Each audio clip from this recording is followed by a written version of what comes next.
Is the cost of this stock Right. worth what they're actually bringing in the door? If you're looking for Palantir to make a move like it did from $20 to $200 in the span of a few years, yeah, that's not likely to happen. I think the more realistic way to look at it, and the way that I've looked at it all year, is the fact that what you're seeing right now is a healthy consolidation period. Palantir at $200 at that point in its business cycle, that wasn't sustainable.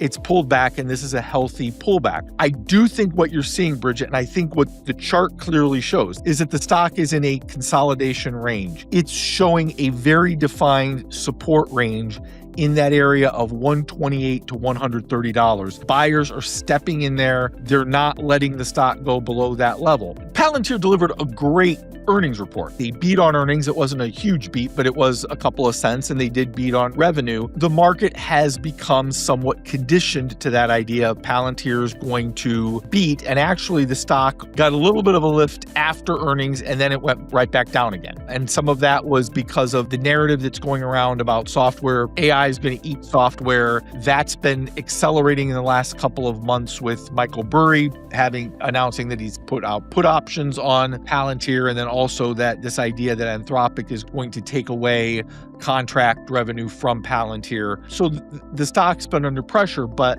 that's been a lot of noise, and I don't think any of that information really affects Palantir's business model. They just signed a $300 million contract this week with the USDA. You've also got Palantir continuing to sign contracts on the commercial side in the private sector, and investors are going to learn more about that when Palantir reports earnings, which is coming up on May 4th. Again, I will come back to, I see this as a healthy correction that's going on in Palantir. Buyers have stepped in at around the 128, 130 mark, which seems to suggest that that's a good floor for Palantir. Institutions continue to buy the stock, and analysts continue to maintain or raise their price targets for the stock. My bull case for Palantir, my bullishness about Palantir, and I've said this before, Bridget, but it bears repeating for anybody that hasn't heard me say this. When I'm talking about being bullish about Palantir, I'm talking about someone who's planning on owning Palantir for 3 years, 5 years, or longer. If you're looking to get in on Palantir, I think you need to look at what's happening right now, and the chart's not lying to you. It's trading in a fairly defined range. It's had a pullback, and that was expected. The opportunity is still there in Palantir